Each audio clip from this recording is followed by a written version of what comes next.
they're like making fun of an atheist. So they have this picture where supposedly they're fat, they're at home, probably mom's basement or something, and I mean, not I don't do that's real. I'm just saying, like, someone trying to caricature what an atheist is, and that they have it that they love Dawkins and that they're homosexual and they're just all this is stupid stuff. Anyways, so I wanted to basically take the power back from that meme. And so I basically redrew it as myself, but made it not look defaming. I happen to be overweight, so that picture is not inaccurate. I do have tattoos, like you said. I actually don't have those exact tattoos, but you got your fair share. In other words, that picture is, besides me actually being white and not colored, everything in that picture is actually me. Like I instead of Dawkins, I don't really, not that I don't like Dawkins or anything, but if I think of someone who like inspires me, I think of Ingersoll. That is who inspires me. So that's why I changed the meme picture to Ingersoll for me. Just like I put popular science and psychology magazine and archaeological stuff because it's more of my style of atheism. That's right. It's your thing. Yeah.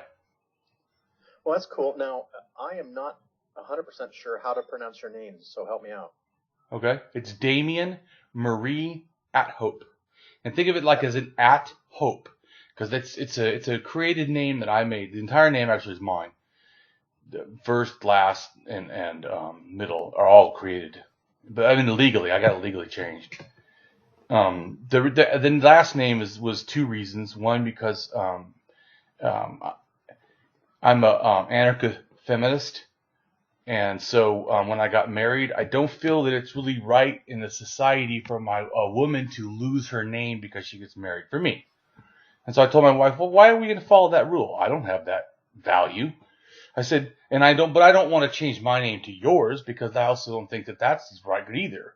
I said, hey, why don't we create a new name, one that means something to us? And I realized one of the messages I have is actually not the not God question. It's the what happens after the question. Because the no God thing is like given to me. World is natural, thus no God, in a sense. I mean, it's more involved, but so because of that, though, since I accept that real world premise, that means that I am then placing myself back where I actually belong. Not some supernatural otherworld person, otherworld thinking, but thinking that's ontologically accurate to right now, the here and now. What matters here and now? What behavior can I change in the future? Maybe, I don't know. The past, no way. Now matters. But that to me gives all the birth to everything. The beauty that we can experience when we live in the now, not tomorrow, but now. As an atheist, it's the opposite of nihilism for me. All of a sudden, the value becomes more. Wow, this life is going to be short. Yep. I mean, the best I can have is going to be short and not that much. That's why my new mantra really is I realized life is just too short not to be kind. I really got that profoundly for myself. If this life is actually short, Let me ask you a couple. Go ahead. We're good stuff, so I don't want to do that. Go ahead. Because I'm not. And what was the religion of your childhood? Okay, it wasn't. First off, I don't see it as one. I mean, religion would have been Christianity, like overarching, but that's not correct to understand what happened to me. So, when I was born, until probably about 13, I was raised in a religious cult. Oh, okay. Christian cult. Because I got to get it set up and okay. recorded. I don't want you to do it all twice. Oh, no problem. And then my plan, I have 4 segments that are 15 to 20 minutes each. Okay. So just keep that in mind. That's kind of the time frame I'm shooting for. Okay. And, basic rules for the show. You're here to promote you and yourself, and you can do that shamelessly. I'm all for it. Okay. But I don't allow people to talk bad about anyone who's not here. Yeah, I don't do that in general. In fact, if you look at my posts, even people that tell me to go F myself, I never put names because I feel like it's not necessary. What I want to show people is not that people can be bad. What I want to show is that I can use kindness, I can use intelligence, I can use reason and evidence, and I can remove false beliefs, including hate. And I've done it. I have blogs that show it. People start off telling me to go F myself, and at the end they're telling me they apologize and that I've changed their life. So I know it's possible, but I have a psychology degree. But I've also I lived a really hard life, and I really get it now. If we really understand the naturalism that we believe as atheists, at least for me, I can't talk for anybody else, that I believe, it gives me an automatic humanism. It just automatically, like almost by default. If I am just a body, if I'm alone in this world, then I need others to survive. That automatically means their value to me has to be high. Cool. So let me get the kind of framework is a little bit about where you came from, how you were raised, right? How you kind of worked out of that, and then what you do now, and right on. You know, that's kind of the path people have been taking, but it's real loose. Well, it's okay. It's okay to give you structure. I'm an anarchist, so I don't even think in structure. So it's okay to try to guide me back to the point if I'm, don't feel bad. I don't feel threatened at all because I know I do that. It's just kind of chronological is kind of the thing that we're going for, but it doesn't have to be absolute. It's just kind of a framework because I've got 4 different people I'm going to put all in one show. Right on. And to kind of highlight these journeys. So that's the important part. Oh yeah, mine's a massive journey. It's pretty amazing, really. Awesome. Well, hang on a second and give me a few seconds of silence. I'm going to throw the sampling I was doing away, and I'll get started. Okay. All right, everybody. You're still listening to the Phil Ferguson Show, and of course, I'm Phil Ferguson, and with me I have another deconvert. It's Damien Marie AtHope. Damien, how you doing? Hey, how you doing? I'm glad to be here. Fantastic. Thank you for coming on the show. Now, we were talking a little pre-show. I always say that because it sounds like it's really interesting. Just when we were talking, you grew up in Christianity, but was it like Methodist, Baptist, what? Okay, well, I grew up in Christianity as like the overarching religion theme that I was under, but I was actually until 13 I was raised in a religious cult called the local church. They don't even like a name. That's actually not their name. If you looked online, if you looked local church cult, you'd probably find something. It's Witness Lee and Watchman Nee from China. Anyways, it's just think of it as most understandable for most people to grasp what it was like, kind of like Jehovah's Witness. Very, very strict, very insular. We did not do anything that wasn't religion. We did not watch TV. In fact, the TV was locked in the closet that we only watched once a week. Let me just quote. I know we watched the Mutual of Omaha program. I believe it was once a week. If it was more than that, I don't really remember. But that's all we watched. We watched Mutual of Omaha, like the one show. That's it. Closet locked. No TV. No radio. No fantasy. No Love Boat when you were growing up. No. Yeah. No. We were not allowed to go to friends' house because they would have an outside influence from the world. Wow. They did the weirdest thing to think about what they did to see how odd they are. They did this thing called pray reading, where they actually go through the Bible and each word would you hear 300 people doing it? Oh, it's so creepy because they go the word, oh God, the word was made, Lord, oh the word was made. But they go through the whole Bible like this, but it's 300 people chanting the Bible. Oh, it's the creepiest. Anyways, I'm sorry, but it's something else. Sneak in a recorder and catch some of that. Yeah. Pray that'd reading. Be neat. What I feel like as now understanding stuff, I have a psychology degree, a bachelor's, is that it's almost like a hypnosis now. I get it because they're chanting it. So right. They're programming these words right into themselves. And I was thinking too, as an atheist, what better way to read the Bible to not understand it by reading it like that? You can't possibly understand it reading it like that. You see what I'm saying? So it's that is neat. Now, I'm assuming dancing was out? Oh, yeah, come on. dancing. You couldn't listen to radio. In fact, my dad took the radio out of my mom's car just in case she was tempted to accidentally listen to the radio. What was this group again? It's called, what we said with the name of it? The Local Church by Witness Lee, and Watchman Nee was the one from China that he was emulating. Well, all right. So I'm assuming they had a fixation with sex as well. Well, you mean that you couldn't have it? Yeah, of course. But like all good shamers, yeah. Yeah, they got to. And how did your parents get involved with this? They were in it from the time I was born. Let's see. I think my dad was in it. I don't know. Yeah, that's a good question. I hated the religion, so I didn't want to learn nothing about it. But how did my dad get into it? My dad, I think what happened, my dad is now does jewelry, my father, but he was a construction worker. And I know that I remember as a kid several times going to the leader's house and building his house with my dad. You know what I'm saying? Like doing construction for free. You know. Yeah.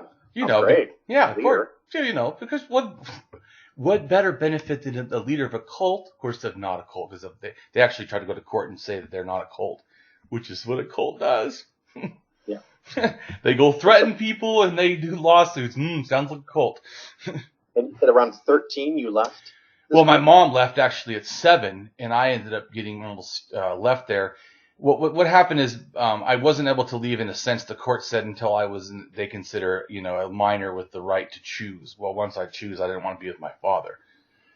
But my mother has a completely different, wacky kind of. She's a evangelical, Pentecostal, non-denominational, singing, dancing in the aisles, yelling, hands in the air, talking in tongues, chanting words from God. I mean, it's like complete another type of. I was like, oh no. And so how did you not get this DNA? Well, I think I just have reason, because I remember thinking my dad's this prayer reading, it just was so creepy to me. Even with that kid understanding thing, just I mean, I was like, something's not right about this. So like you said, how did I know? I just had that inkling that something was did not feel safe, or I don't know, it just felt not good about that. My mom's, it felt bizarre. It didn't feel as the safe problem, but it felt just, how are they? Because I even said to her, how do you guys do all this mumbling? You keep saying it's I don't get it. And she was like, well, you have to try. And I mean, I earnestly tried. Like you said, that's why I didn't get the DNA. Well, I did get the belief in God, but I thought these people have the belief correct, maybe, but how they practice it is just bizarre. I never bought that part. Because they, I guess I did buy it. By 15, I did believe I was possessed by demons. I mean, I actually believed it. I was crying and scared that my mom was going to find out I was demon possessed. Which is crazy, because all it was is I was just horny. You turn puberty. Because that's a demon. See, and also I wanted to do drugs and alcohol, which can hurt other demons. So, and I really thought that I had these demons, and my mom, just how crazy my parents were about religion, just not even for Christians, even they're a little extreme. When my when ColecoVision came out, my dad bought the little game for Monsters or whatever, and when he brought it home, my mom physically started turning red, crying, started shaking, saying she's a bad mom. We fought demons in the house. I mean, it was crying. She broke the game right with my dad with a hammer in the garage. Something. I think that's what they did with it. Because now I think about, no, I'm not sure exactly, but they did something. I think they did that. I do know that what they did, they got oil and they walked around the house a whole bunch of times anointing the windows with oil so the demons can't get out, Or I guess maybe the ones in need to leave. It's just a bit. And you think about that as a kid, I was like you said, I thought I had demons, but I'm watching this oil going, I don't think that's going to do it. And it's so weird. You can believe in magical entities, but yet I won't believe in magical spells like rubbing oil on the windows. So I one time went to a Catholic baptism, and the priest held up these 2 vials, and one casts out the demons, and then one allows Jesus to enter. And when he actually did the ceremony on the infant a couple seconds later, he used the oils in the wrong order. And so he let Jesus in, and then he cast him out. It busted me and my friends up. But we couldn't tell the family because no one else noticed. And obviously the priest couldn't tell which was which, but it just cracked us up that they believe that these oils, like you said, they do something. It's comical. But it's bizarre because that kind of thought would only occur in the unreasonable, cauldron of thinking, which is religion. Because if you told anyone else, hey, I'm going to rub oil in the windows, I'm going to walk around the house 7 times because my son bought a ColecoVision game, you would be like, should I call the police or just, the medical professionals? You know what I'm saying? I mean, it sounds insane. I mean, you're like, what? You're kidding, right? You cried for half an hour? No, come on. You can't be serious. But, that's what I think but know what that really gives me? Like, I was a believer. Like, so I the whole time I 100% believed in God. Never once doubted the God question. I didn't even really doubt the Bible. I just thought the people were reading it, like my family, were flawed completely. But, so I ended up getting, sober on drug and alcohol because I grew up in Southern California and I grew up around violence and gangs and drugs and alcohol. And like I said, I had a lot of problems with my family. I still am not close at all to my family. My family's like pastors in Illinois, pastors in California, pastors in, where's else there? I think Nebraska or something, Kansas. I don't know. Just like my whole family's like they're all super religious. I mean, I pretty much. If they didn't disown me outright, it's so hard to talk to them in a sense now. We really can't have good conversations. It's pretty sad. So how was it you left religion or the church? How I left religion was, I got on drugs and then I got sober. Once I got sober, they started pushing, the God stuff even more, and I became more religious. Because as a child, I wasn't really religious. So as an adult, I started becoming religious and said, oh, God. So then after being sober a while, I wanted to be a drug and alcohol counselor because I wanted to help people. So I was a truck driver and I was teaching people. And so being a truck driver, I had seen a lot of people and I thought, well, I'm pretty good working with people. So I tried out for counseling. I can do this. And it seemed pretty easy to me, actually. Anyways, when I started doing that, they told me, well, you need to take 2 classes on religion because you're going to be dealing with clients that will have, certainly someone will have a different religion no matter what religion you have. And I thought, well, I don't need more religion. I mean, I'm a Christian, so I don't need more religion. And they said, well, you have to take this class. It's not an elective, whatever. One was the world religions, and then the other one was understanding the Bible. So I took the world religions first. And first thing that happened before I took the world religions, what got me to start questioning God, or sort of the whole path starting, was I took a biology class. And they told me that female is the default in a sense, or almost intersex is the default towards gender. And then it takes 3 processes to make a male. You have to have anti-feminizing androgens, masculizing androgens, and testosterone. All in a certain sequence, like you said about the oils. If it goes wrong, those sequences are not to the right time, amount, whatever, they can create an intersex child. And I am mildly intersex. And that also is something I didn't know. My parents never treated me like the firstborn. And I am the firstborn of 3 kids. I never understood why until I understood later from the doctor telling me when I was 20-something, 21, 22, that I was intersexed. I realized the reason why my parents had never accepted me as the firstborn, because they didn't see me as being a real male, like something I was born wrong. And worse than that really is they never told me. But anyway, I don't want to go on that. I'll go back to about being an atheist. So when I went to college, I don't need to get distracted when I'm talking about. Oh, good. You had these classes. Yeah, so I had the classes. So when I started when I took the religion classes, right? That was really the big point, was the religion class, because I never even knew anything about religion. I mean, if you'd asked me, like, can you please tell me 5 religions or 10 religions in the world, I would have said, Christian, Catholic, Jehovah's Witness, Mormon, Islam. Which is funny now because most of those are just Christian, but I didn't even know that. You know what I'm saying? I actually thought those were separate religions. I was so stupid. But it's ignorant, raised, insular. So, but anyways, but it was kind of good though for me in a sense because I never had experienced other religions. So when I had to do a paper on one a week, learning a lot about them, I didn't have any preconceived in a sense. I didn't even know about them. Right.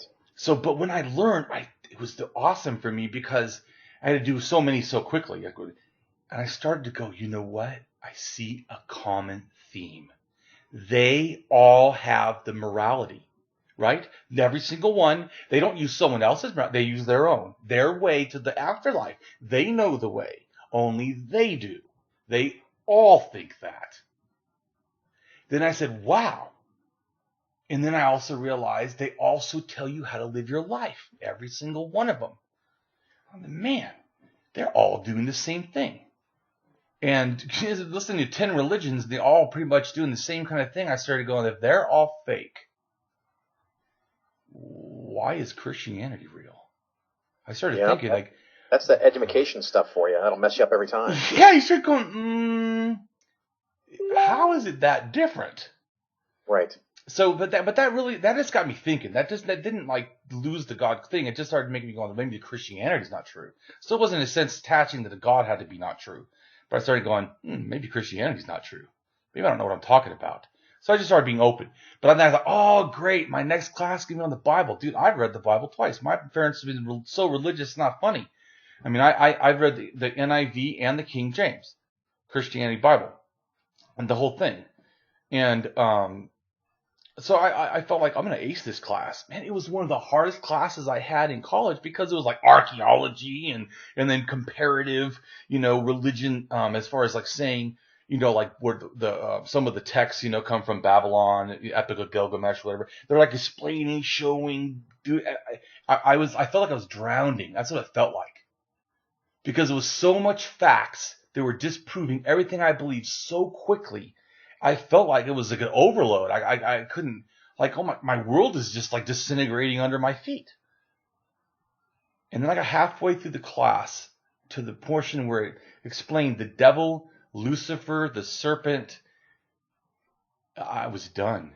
I mean, I went from 100% God belief, just kind of like doubting, or like questioning kind of what's going on, to once I got it, it was just gone. It just, because I realized it's just an empty belief. I don't even have anything to even justify this.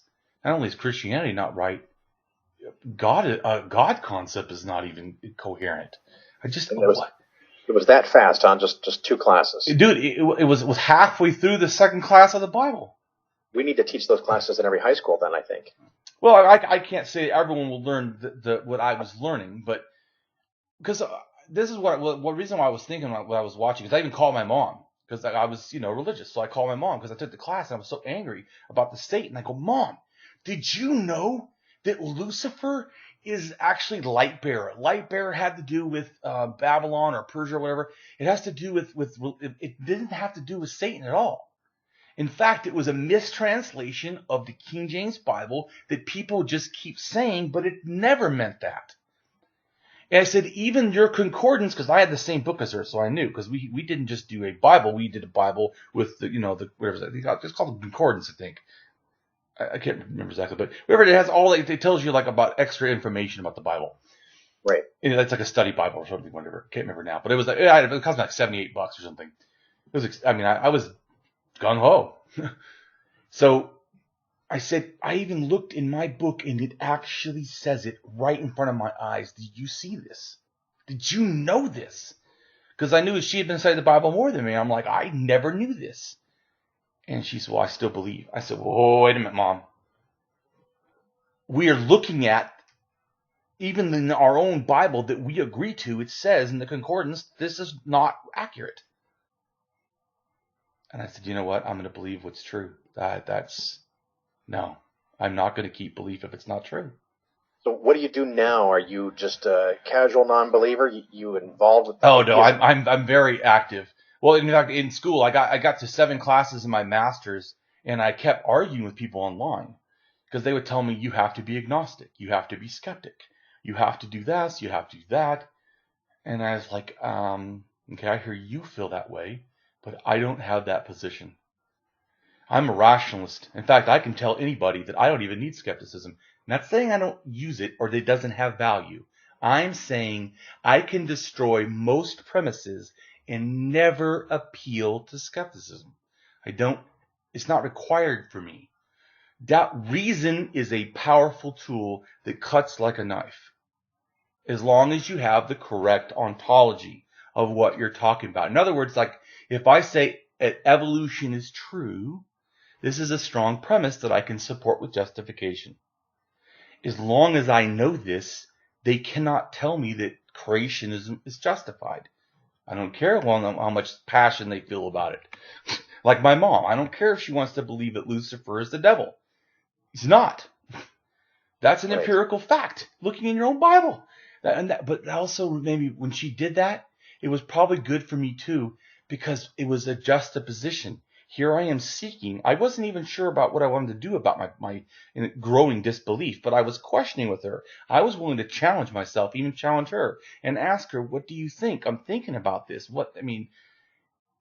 And then when I saw her close down and choose the lie over the truth, that was done for me. I said, I want to be a truth seeker. I just don't care. I want what's true. It doesn't mean that, it's like some truths are not nice.